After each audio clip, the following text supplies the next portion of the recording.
Welcome, and today I wear a ceremonial robe as we discuss Newton's third law of physics. His third law states that for every action there is an equal and opposite reaction. For every force there is a force of equal magnitude moving in an opposite direction. We've seen this time and again balance in the universe. Light and dark, black and white, good and evil. And perhaps in the Transformers universe, there is no light that shines brighter than Primus himself. In essence, Cybertron. In essence, their god. But perhaps no darkness looms more than that of the Eater of Planets, the Chaos Bringer himself, the name that brings fear into the hearts of men and bots alike. Of course, I'm talking about Unicron. And today we're going to take a look at this guy, the Transformers Cybertron Deluxe Class Unicron in the latest GotBot True review.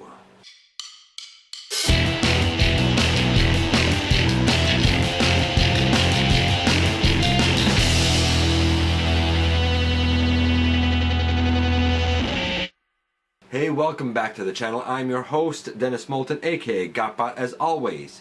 Please like, comment, share, and of course subscribe. Stick around, have some fun with us, have your say, although I don't know how much fun we'll have today.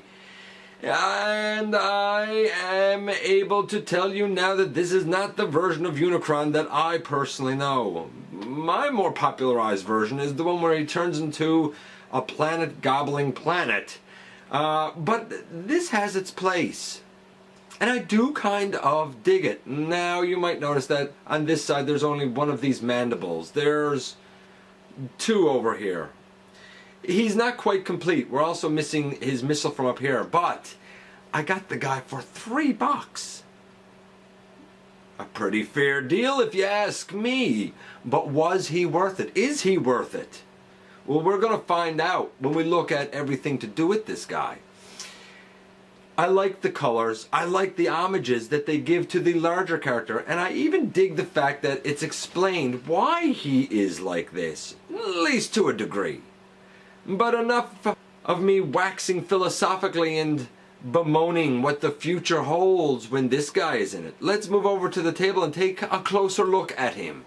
And so here we have the curious case of the Chaos Bringer, as I mentioned moments ago. But before we get into that, I want to take a minute, I want to give a few shout outs here to some people that have kind of jumped on the train, joined the bandwagon here, and it is beyond appreciated. I hope that I get everyone that I intend to get. Shout out to Rafe, to Julia, Shauna, Bent Cranix TV, Zombie Man 7000, Juliana, Dee Dee McKenna, Peter Blackmore, The Archivist, Bumblebee 85 Has Toys, Steve, Colin, Jackson, two different folks there, Reeksa some, Predaking 79, and Stephen Wells. Guys, thanks for jumping on the bandwagon and joining us here for a little bit of fun, hopefully. And I said that this is a curious case. Okay, so back in 2006, we were in the midst of what was known as the Unicron trilogy. That being the series Transformers Animated, that being the series Transformers Armada, Cybertron and Energon. And they were kind of straight up dubs from the Japanese series. It's never been my favorite iteration of the franchise, but I do respect the fact that it did bring in a lot of fans, and to them, that is what made up their childhood, and that's cool too. One of the figures that came out in the Cybertron line was this guy. Now, he came with a Cyber Planet key that could go inserted in a slot right here, and it would open kind of a section here on the front. We'll look at that in just a little bit. I don't have the Cyber Planet key. There's also this cannon, and there's a red translucent missile that belongs in here. I don't have that. Here's why. Because I picked this guy up for a grand total of $3. Canadian, no less. To me, that's totally worth it for this figure. He was released a few years later in Transformers United as Unicron, coming out of Japan. There were some color differences. You'll see that there's, I'll call it a beige for lack of a better term on this guy, kind of on hinge joints. That's a gray on the Unicron. The gray that's on this guy, which is a really dark gray, is kind of a strange blue on the Unicron, and the orange is still pretty much the orange, except the shade is a bit different, a little more metallic on the Unicron version. So, that being said, this isn't a perfect copy of the guy because I'm missing those couple of things. You'll also notice I have 2 mandibles or claws here, but on this side I only have 1. I want to thank Wayne, friend of the channel, for kind of helping me out with those. It'd be nice to have the other short one, but I can live without it for $3. Unicron is supposed to be a planet. This is definitely a stylized look for him. It's certainly much smaller, and I do believe it has been explained that he's not at full power here, but that the world will tremble when he is.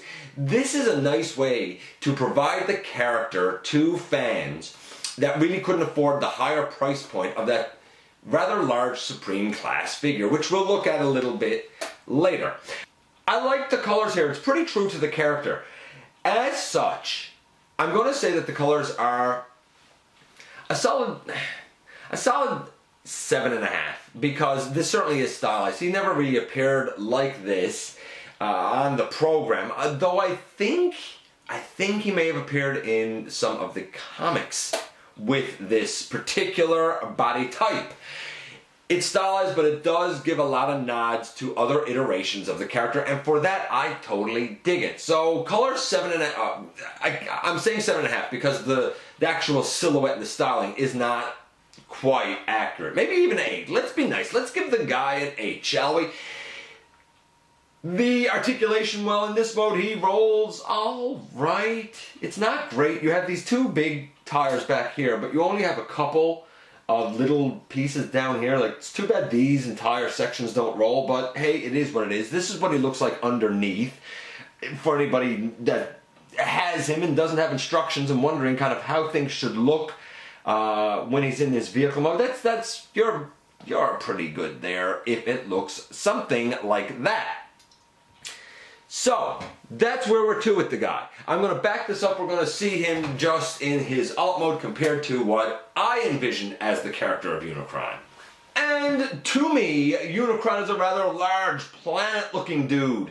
Not a little tank, but hey, I can kind of buy it if he's not supposed to be full strength, and the presumption, I suppose, would be that eventually he will once again evolve into the rather ominous planet that we all know and fear. And so here we are again. Let's kind of jump into the transformation, and this is why I call it a curious case, because there's things here that are a bit strange. By the way, before I go into that, his can angle up and down, move a little bit to the left and right, nothing major, because it gets hindered really by his head and the radar dish. Here's a front-on view of the guy. There's the radar dish, and I consider myself lucky because a lot of times this hinge, which is what the head is connected to, is broken on a lot of these older figures because it's translucent plastic, and that just, it's more brittle. I mean, it is what it is, but he looks kind of cool. Now, if you stick the Cyber Planet key in the slot in the back, it would open this section up here, which I'm going to try and kind of do here now with my hands.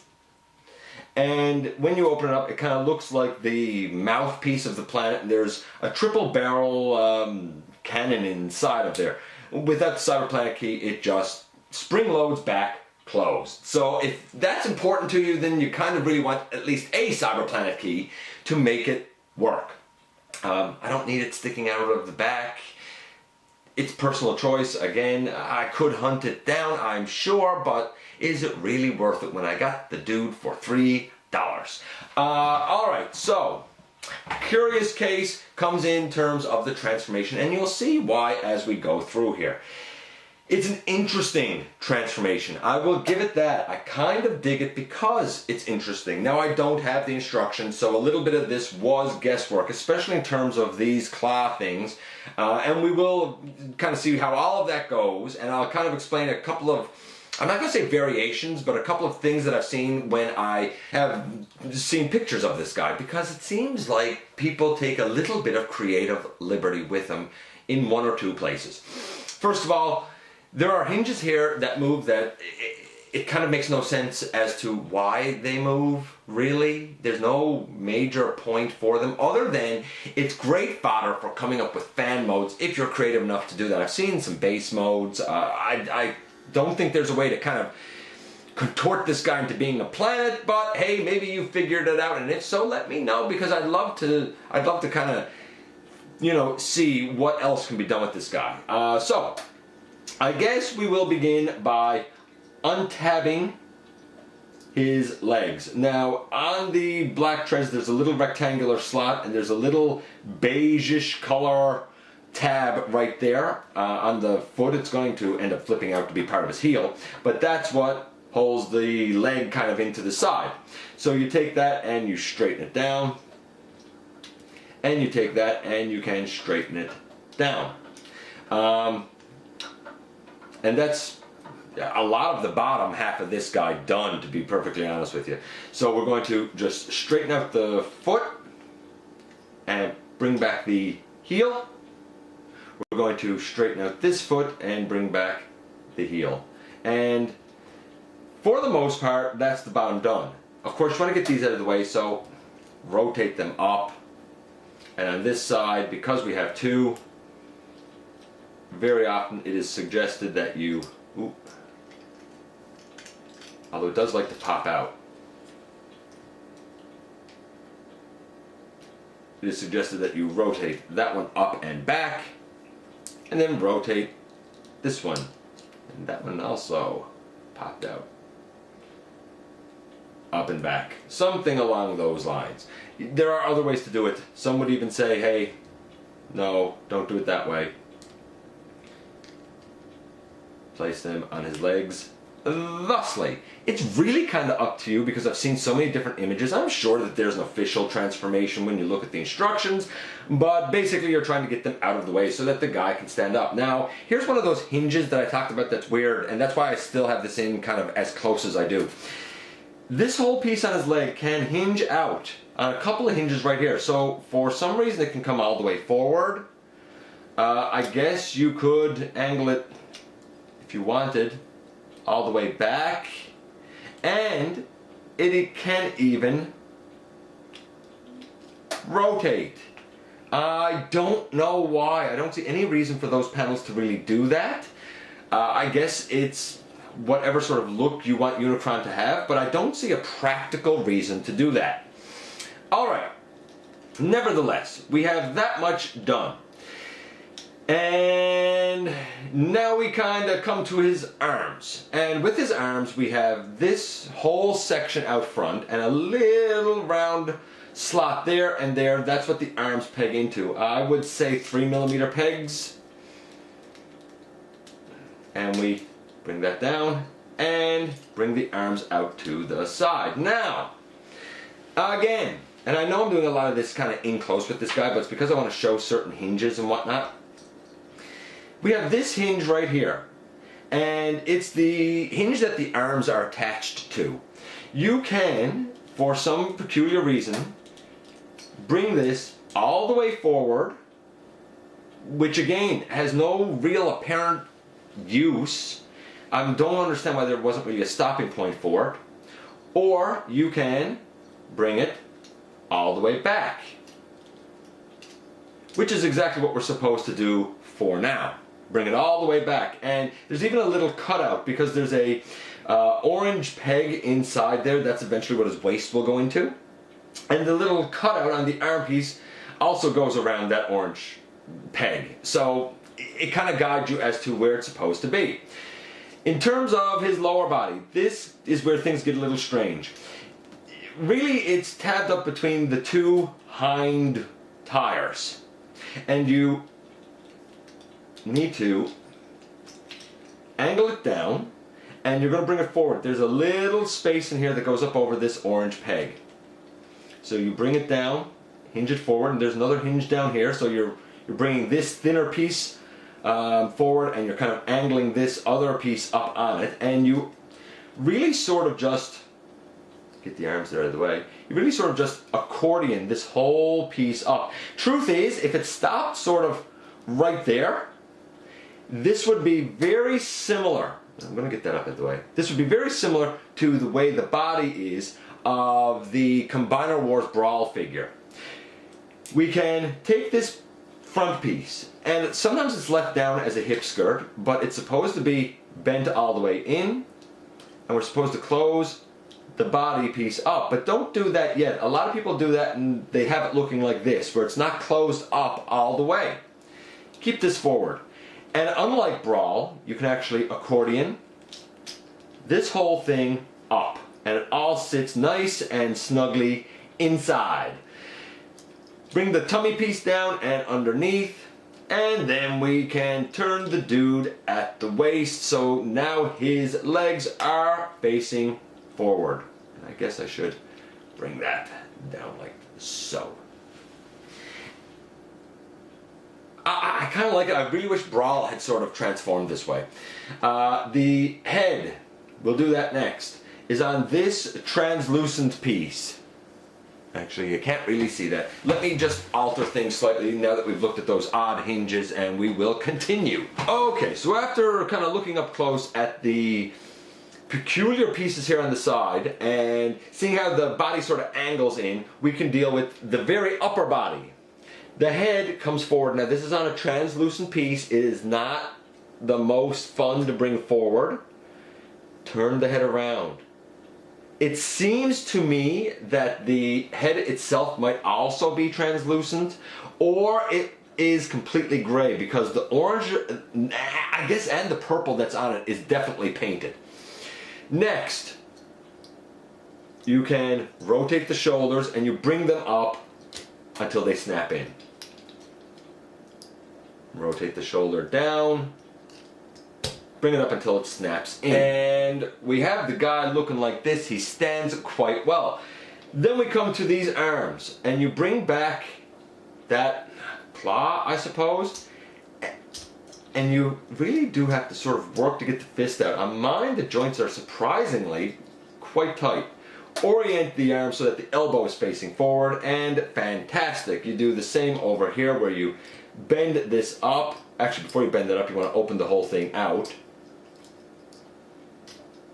Bring the fist down, close this panel up, and then rotate it so that the elbow is forward. And boom, in the end, there you have Unicron. Now, I will point this out just because it's an option. It's something that you're able to do if you don't like these pieces on the side. You can remove them. They are 5mm ports and therefore 5mm pegs. The pegs are rather short because the idea is that you take one and place it in the top of his hand, and then you take the other and place it in the bottom of his hand, and this is supposed to be a claw weapon thing. I guess, I suppose, I don't know. It's not for me, I don't think. Okay, so moving on, we're going to take that out of it, as well as the one on this side, just because I don't need them there now.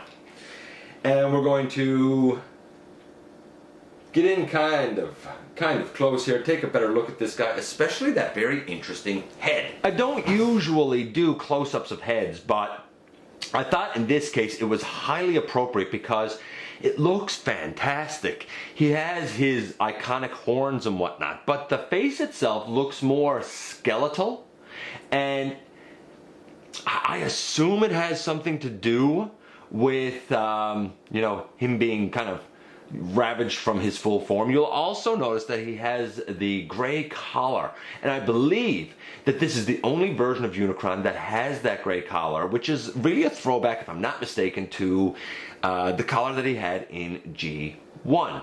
So, moving on. So here we have Unicron in all of his gusto and glory, and yes, the body's a bit strange because you have a lot sticking out on the back, but let's get into the articulation. I still stick with about an 8 because I'm being generous for his paint apps, but in terms of articulation, the arms can go way out to the side. We have a nice 90-degree elbow. The hand moves forward and back a little bit because of transformation. The arms can go all the way around. The head can go left and right, and I guess if you're not afraid of the translucent hinge, it can look up a bit, not really down. He has a waist. He has legs that can, and get his arms out of the way. We have legs that can come, well, I guess forward that much before the knee spike kind of bangs into things. If you bend his knee, his leg can come to 90 degrees. You know, his knee is 90 degrees. The leg can go way back. We have a thigh swivel, but really what it is at the hip ball joint, I suppose. We have a kind of a cut in that joint and a peg going in there, so it's not a dedicated thigh swivel as much as it is a swivel that moves around the ball joint, but it works. It totally gives him a thigh swivel. In terms of the feet, the toes can go forward and back, the heel can go forward and back, nothing side to side. If you want him more extended, you can pull those things out to the side. I don't know why you would want to. You can, as I said, turn them around and, you know, collapse them if you want them up higher and showing his ankle. I don't know, he's wearing sandals and it's time to show his ankle for summer. Or, of course, you can leap down the side like this, which is the way that I prefer it. Bringing that down. He stands well. The joints are rather tight. I think he's really quite fantastic for the time. A lot of things here are really retained in modern figures today. Some great engineering and a nice kind of small affordable way to kind of bring the Chaos Bringer to fans. So I dig it for that. His articulation, easy, 8.75. His size, that's another story. I mean, after all, he is, as previously stated, a deluxe class figure, and here he is next to the Transformers Power of the Primes, Jazz, who I looked at in episode 342, and he's, you know, he's a little bit taller than Jazz, certainly more bulkier, and that kind of shows a change of times. You know, we have a figure here from 2006 versus a figure that came out late 2017, early 2018, depending on where you live. So taking Jazz back out of it. Nevertheless, kind of as cool as this is, when I think of Unicron, I think of this version. Of course, this is the robot version of the planet that we saw earlier. He's supposed to be huge and menacing. By the way, shout out here to Dolcar Toys and stuff, who recently said that he'd love to see a Titan version of this guy at 3 to 4 feet. I think it would be amazing to see. I don't know where you would ever put that thing. I mean, you'd have to and actually be able to have a seat for it in your house, I would think. It's not for me. I'm cool with this because since he turns into a planet, there is absolutely, positively no way to get him to scale properly. So the little guy is supposed to be a version of Unicron, not at full strength. I suppose the planet version is at full strength. I looked at this larger guy way back in episode 13. He does not like pickles on his hamburgers. Most recently, this mold was used and repainted, I believe, as a platinum release in 2016 to commemorate 30 years since the '86 animated movie. they look kind of cute together, though, you know, like father and son. He'll teach this lad to devour worlds. Yeah. So we had an 8 for paint apps. We had an 8.75 for his articulation. So overall, the guy is getting somewhere around an 8.35, 8.4, we will say. In terms of his transformation, I think it was inventive. It was creative.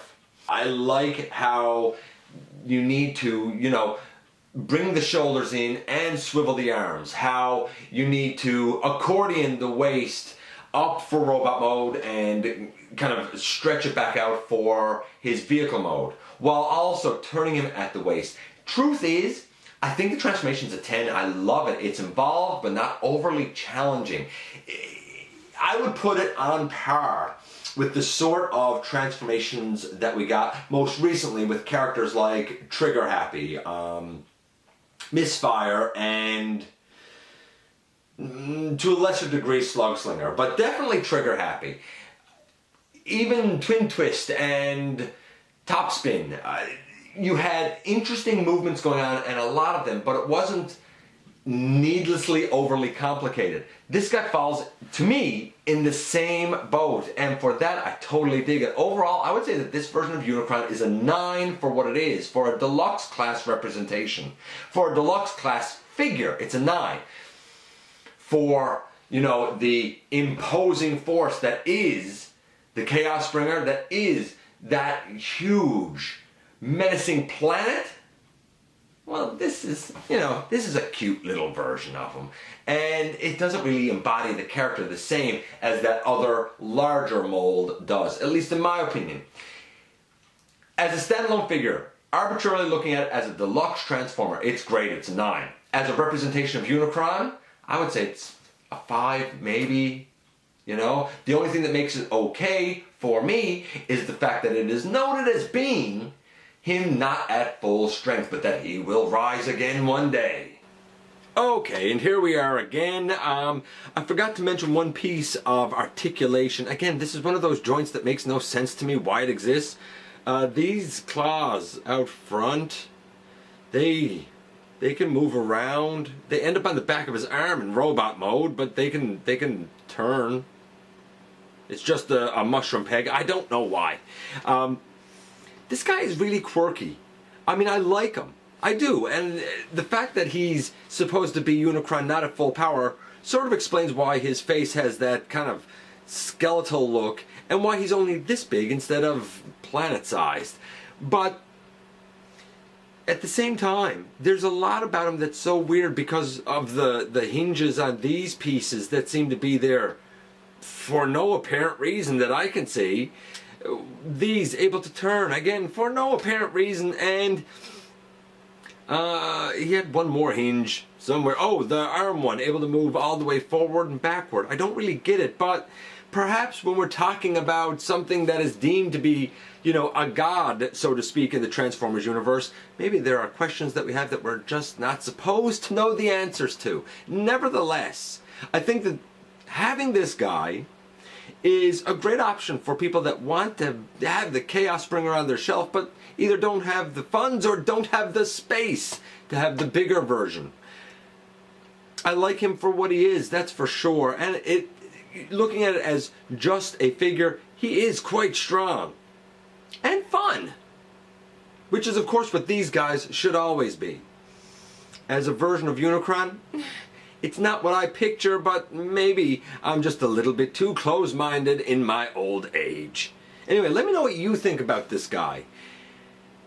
As always, I want to thank you for dropping by, for giving me some of your very valuable time. By the way, before I take off, I just want to kind of shout out a whole bunch of people that have really kind of taken part in the Transformers Tag Challenge that I did a couple of videos ago. I shared it around a lot, and a lot of people have participated. I think it's great. What a fun way to bring the community together. So anybody who has, I humbly thank you, even though it wasn't started by me. I gave credit where credit was due back then. I was just another link in the chain that got tagged along the way. But it's great to see something in the community get such support. As always, thanks for giving me some of your very valuable time, and I look forward to the next time that you and I get together to have another visit right here inside the videos.